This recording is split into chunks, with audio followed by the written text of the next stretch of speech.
Welcome to the bold analysis. Ladies and gentlemen, and the residents of Meru, is it true that the only independent governor, Honorable Kawira Mwangaza, is crossing over to Azimio la Umoja and days after announcing that she was joining Kenya Kwanza? And what exactly do you think is happening of the issue? Because for better part of the day, there have been that conversation, and Kawira Mwangaza vied in Meru, facing off with the incumbent Kiraitu Murungi, who was on his bus party that was under Azimio la Umoja.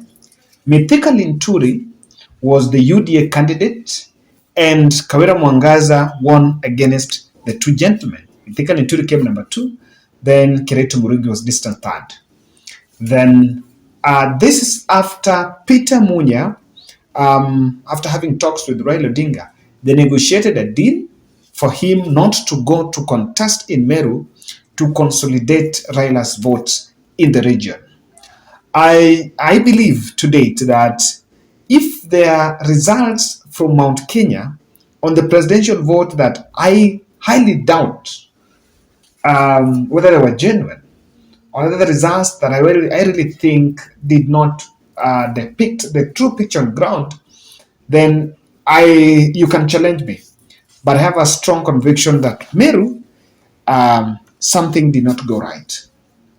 Now, do you know that in Meru, despite the fact that Kiraitu Murungi came distant third, Azimio have more numbers in the county assembly compared to Kenya Kwanza?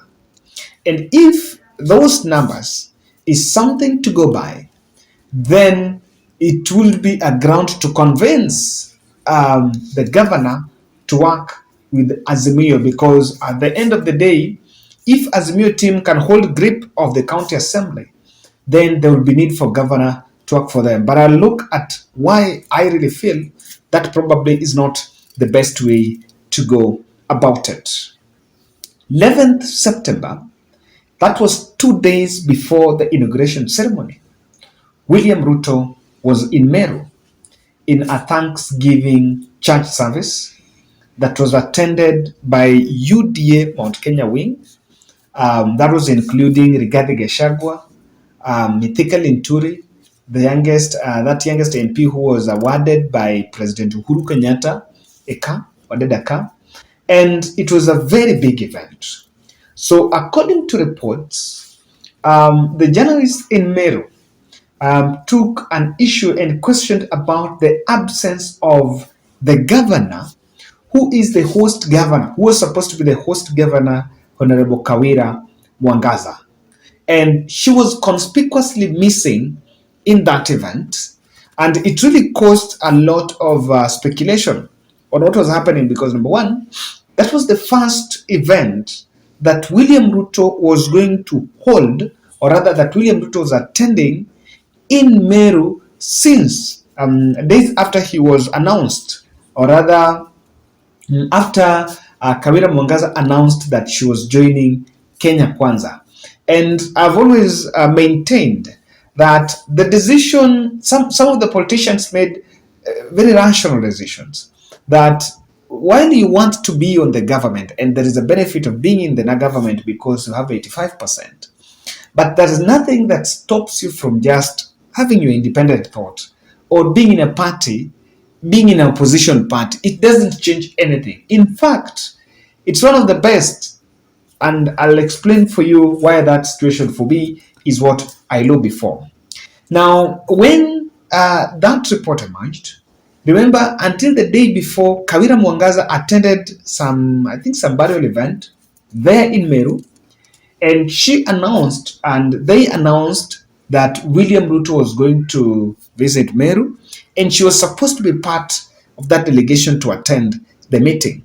But she never attended, and later on the very day at 8 p.m. in the night, after the conversation about her missing that event came out, she shared a post and said, Definition of independent: adjective, not influenced or controlled by others in matters opinion, conduct, and etc., thinking or acting for oneself.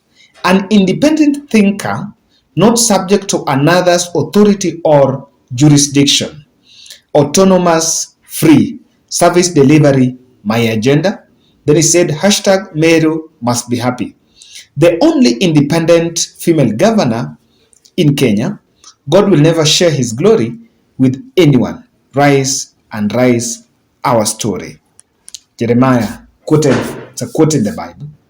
And many, you can interpret that information. Remember, it came in the night after different leaders, of course, in the social media quarters had already questioned why she skipped William Ruto's event. Remember, that happened before the Supreme Court verdict.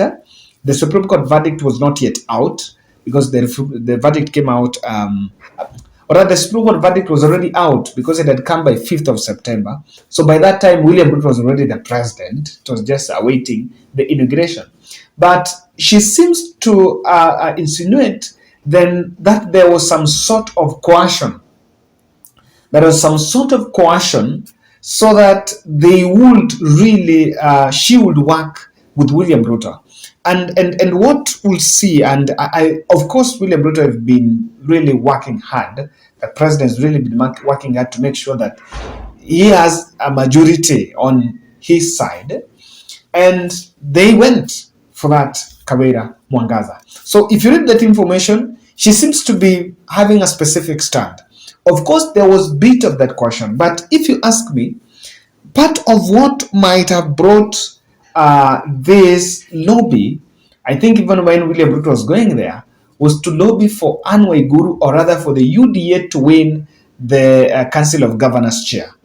So remember that seat went to Anne Waiguru, and she really got many votes compared to what Olelenku wanted, because Olelenku was also in the contest and Olelenku lost. So this could be that there were a bit of that some lobby for her to look that, but William Ruto also needs that majority in these county assemblies, or rather in these counties, because sometimes when you have the governor, you can easily manage your politics well at the county level.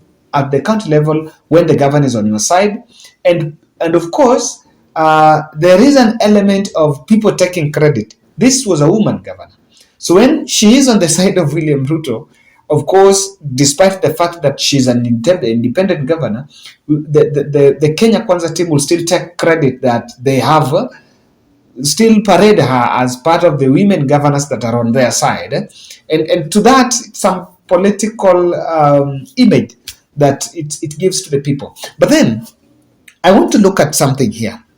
Remember, Kiraitu joined Kenya Kwanza, and when Kiraitu Murungi joined Kenya Kwanza, he had already been appointed some parastatal job by the president, even past the stipulated deadline, time that president could make an appointment. But something came out that William Ruto had a soft spot for Mithika Linturi. And of course, Mithika Linturi, when he came into the race late, and William Ruto planted him there. I analyzed here that just planted him there so that UDA would get a visibility and marshal the presidential votes. That's what he needed. And Ruto really pleaded with Kiraitu Murungi to fold up that the party and take up UDA or join UDA with that party so that he could vie there. But when those consultations collapsed, he went for Mithika Linturi. Now, what am I saying? I want to say specifically here that the only way to strengthen devolution, for devolution to work in our counties, the governors and MCAs should not be in the same platform. For me, when I see that, I'm a bit happy, because the governors and MCAs should not be in the same. The fact that the governor is independent and the MCAs are maybe majority from Azimio, it's better because he doesn't have a very strong alienation.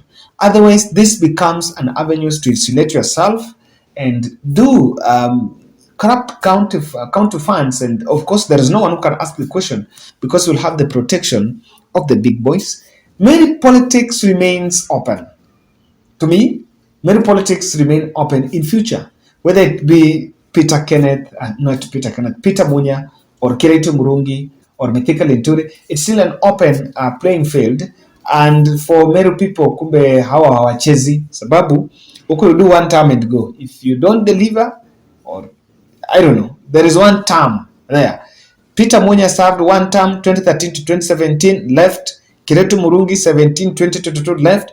Kawira Mwangaza is in. Kawira Mwangaza is in. So you never know who is it. What is going to end next? I think this is a very very interesting count where if you don't work, you go home. So Kawira Mwangaza positioning, I think her positioning is what is also causing this. She would not want to gauge, because sometimes you can't try, but Ruto will still manage. At the end of the day, she would not want to be managed, because that will manage transition politics. And whether she can carry the independence euphoria to the next ballot is something that people are waiting to see. And she seems to be seeing that she needs to carry that independence ticket all the way to the next ballot. And that will be it. I don't know whether she should join Azimio, but if you ask me, rather remain independent, so that you work people, you can be vetted and audited from all corners, whether it's Azimio or it's Kenya Kwanza. Ladies and gentlemen, that's my vote.